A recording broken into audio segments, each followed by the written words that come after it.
Hello කොහොමද ඔයාලට? අද බලමු මගේ ඉන්ච් ප්ලාන්ට් ගැන. මේක නම් ලංකාවේ ඕනම තැනක වැවෙන පැලැටියක්. වැලක් ලස්සනට හදන්න පුළුවන් ශාකයක්. ඉතින් මම හදලා තියෙන විදිය බලමු. මම කීප විදියකට හදලා තියෙනවා මේ එක විදියක්. මේක මම මෝල්ඩ් එකක් විදියට හැදුවේ පොඩි ලෑලි කෑල්ලක. අර බොටල් එක කෑල්ලක් කපලා අරන් එක ෆික්ස් කරලා වැල හැදුවා. ඊට පස්සේ මෙහෙම ලස්සනට පල්ලෙහාට වැටෙනවා. මේක ඔයාලට සාලේ, කැම කාමරේ ඕනම තැනක ලස්සන කරන්න තියාගන්න පුළුවන්. සාමාන්‍යයෙන් අපි හැමදාම මල් පෝච්චිනේ තියන්නේ. ඉතින් මේ විදිහට වෝල් එකක් පොඩ්ඩක් ඩෙකොරේට් කරලා බලන්නකො කොහොමද කියලා. ඉතින් මේකෙන් අදහසක් ගන්න මේ තියෙන්නේ තව විදියක්. මේකත් එහෙම උඩ එල්ලලා තමයි හදලා තියෙන්නේ. මේක මම මුට්ටියක හදලා උඩ අවුව තියෙන තැනකින් මේක තියලා තියෙන්නේ. අවුවට මේකේ පාට ගොඩක් ඩාර්ක් වෙනවා. බලන්නකෝ. ඒක ටිකක් අද දම් පාට, රතු පාට වගේ හරිම ලස්සන කලර් එකක් ඒකට ඇවිල්ලා තියෙනවා. තව මේ හැදලා මදි. මේක මම අවුවේ හදලා එලලා තියෙන්නේ. අනුකේක ලස්සන. තාම මේ මුට්ටිය වැහෙන්න ලස්සනට මේක පිරලා හැදෙනවා. තාම මගේ හැදලා නැහැ. මේ තියෙන තවත් විදියක්. මේකට අවුවයි වැස්සයි හේවණයි තුන ඔක්කොම තියෙනවා. අවුවටන පැත්ත ටිකක් ඩාර්ක් කලර් වෙනවා.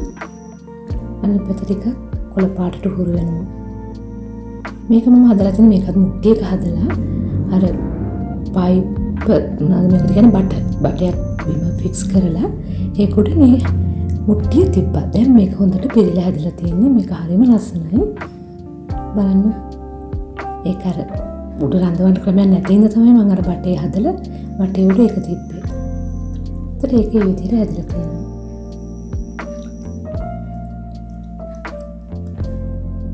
මේක ඉතින් හදලා අර උඩකින් ওই විදිහට තිබ්බහම වටෙන් වැටෙන විදිහට එහෙම තස මේක තව ටිකක් උසට හැදුවා නම් ඒත් ලස්සනයි.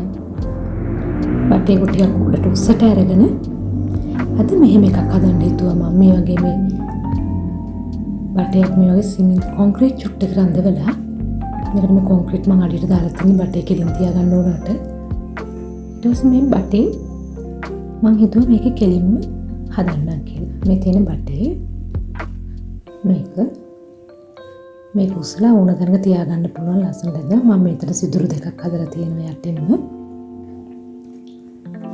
නිකම් මේ මෙතන සිදුරක් මෙතන සිදුරක් ඒක වතුර දාපුවම යන්න පුළුවන් එතකොට. ඊට පස්සේ මේක වලට මෙහෙමත් පුළුවන්. මේක වටේට කොහුලනු ඔතලා ඇතුළට පස්පුර වල පැලේ හැදුවොත් අර පැලේ පල්ලෙහාට වැටුනොත් ඒවයි මුල් වෙනවනේ. ඒතකොට මේක මුල් අල්ලගෙන ලස්සනට හැදෙයි කියලා මං හිතුවා.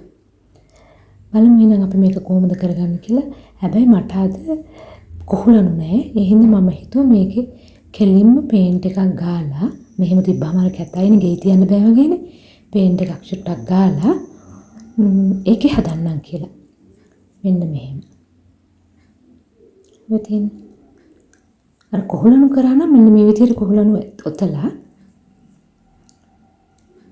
එහෙම හදන්න පුළුවන් ඔයාලට. බලමුකෝ අපි දැන් මේක කොහොමද කරන්නේ කියලා. මම ඔයාලට අදහසක් ගන්න කිව්වේ කොහොලනුත් ගොඩක් ලස්සනයි මම හිතන්නේ. මේකට 아무තු අර කලාවක් එනවනේ. මම අද හිතුවා මේකේ පොඩි පේන්ට් චුට්ටක් ගන්න කියලා. බලමු අපි කොහොමද කරගන්නේ කියලා. මෙන්න මෙහෙම පේන්ට් චුට්ටක් අරගෙන මේ නිකන් ගෙදර බිත්තිය ගාන එකක්ද කොහෙද ඉතුරුලා තිබ්බ එකක් මම මේ ගත්තේ. ඉතින් ඔයාලගේ ගෙවල්ලත් මේ වගේ මේ බට කෑලි ලෑලි කෑලි වගේ දේවල් තියෙනවා නම් ඒවා පරිස්සම් කරලා තියාගන්න. චුට්ටක් හිතන්න විතරයි තියෙන්නේ ලස්සන නිර්මාණ කරන්න පුළුවන් ඒවා වලින්. මේ විදිහට ගහලා චුට්ටක් මේක වේලෙන්න තියන්නත් වෙනවා. නැත්නම් පස් දැම්මොත් අර දැම්මම පස් අල්ලනවා. අපි ගාලා චුට්ටක් වේල ගමු.